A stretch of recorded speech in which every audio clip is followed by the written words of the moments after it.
Let's talk some new RPMs on the recruiting prediction machine. You dropped them this weekend. There were some major developments across the country. Let's go down to Texas. Texas A&M making some noise on the offensive line. 2 huge Fong bombs dropped Sunday, I believe you put these in. So tell us about Lamont, Rogers, and Nelson Maguire. Yeah, fired these. Did I fire them in Saturday or Sunday? I don't know. It was a wild weekend. Yeah, it was a wild weekend. Lamont Rogers, on 300 offensive tackle, currently committed to Mizzou.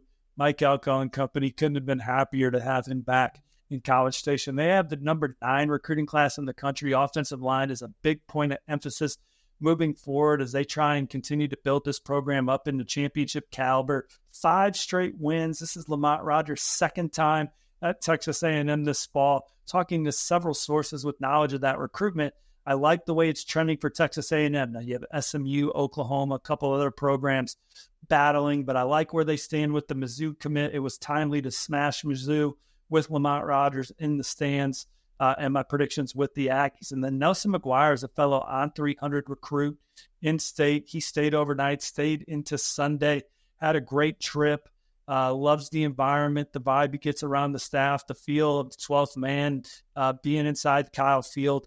Auburn at one point I thought was the leader. I'm pegging the Aggies as the leader right now. Auburn still battling, Clemson, Vanderbilt, a couple other schools to watch, but I like where Texas A&M stands with Nelson Maguire. All right, and then you also had a interesting RPM for Jacob Bradford to LSU, and I say that's interesting because, one, he's committed to Houston, but he has a younger brother who's the number 1 safety in the 2026 class. So how does this all impact recruiting for LSU? Well, LSU had a Louisiana recruiting weekend. A lot of their commits back on campus for officials. He was obviously not committed to that, but committed to Houston. Jacob Bradford, he's been to an LSU game this year already too. Said it was an outstanding official visit. Talked about the elite talent that he's around and the concentration in state, the hospitality, talking with Coach Olson, and being able to be versatile in LSU's defense are all things standing out. Talking to his dad about it as well. I get the sense that LSU is becoming the program he beats. So ultimately, I think that they will flip him from Houston. Blaine Bradford's obviously looking at places like Notre Dame, Alabama, but I think when you start adding that one up, LSU's probably going to be tough to beat for the number 1 safety in the country in 2026 as well.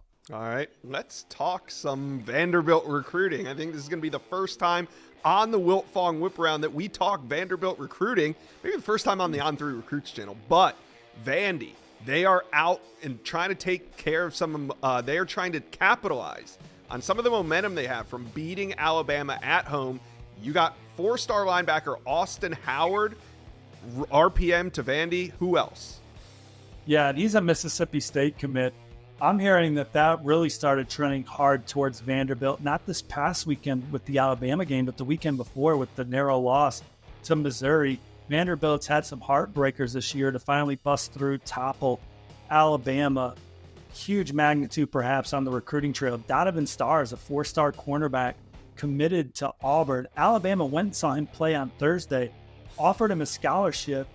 Vanderbilt's been trying hard to flip him, talking about the trajectory program, the direction, and then to go out and beat Alabama was huge. He said that if they can beat Auburn later in the year, that'll really, really raise his interest for sure in Vanderbilt. Michigan and Illinois, a couple others in there for Donovan Starr. Stephon Shivers is a massive defensive lineman, committed to Georgia, maybe not committed to Georgia, just not going to sign with Georgia. I think Vanderbilt's in a good position there. Mm-hmm. They're trying some guys. They got some major targets. 4-star receiver Davian Chandler's an Indiana commit that Vanderbilt likes a lot. Syracuse cornerback commit Zion Burdell is a name to know. Louisville in-state edge rusher commit Eric Hazard is someone Vanderbilt's pushing for. And then on 300 athlete Virginia Tech commit Sheldon Robinson out of Woodbury Forest is someone that Vanderbilt's getting some traction with. And then LeBron Hill is a 6'5" receiver that was committed to Purdue. He recently reopened his process. Vanderbilt's in the middle of that one as well. So the Doors have 9 commits right now, but in the mix for guys committed elsewhere, high-ranking guys, 4 stars on 300 recruits, and they toppled Alabama, and maybe that'll lead to some wins on the recruiting trail moving forward. It sounds like they're going to fill that class up coming off this momentum from the Alabama game. Now, Alabama, so take us out with this one. Despite the loss, you still have a new prediction for Alabama recruiting. Yeah, tight end Marshall Pritchett from Raven Gap, currently committed to North Carolina. He's been to Alabama a couple times, including the win over Georgia 2 Saturdays ago. Talking to sources with knowledge of that recruitment, I think he's ultimately going to end up with the Crimson Tide. Yes, Alabama lost the game this past weekend, but everything's still in front of them this year. Kalen DeBoer's only lost 13 games as a head coach in his career. Took Washington national title game last year. Pritchett loves his potential fit in that Alabama offense. Alabama has the number 2 class in the country. I think they ultimately add Marshall Pritchett to it.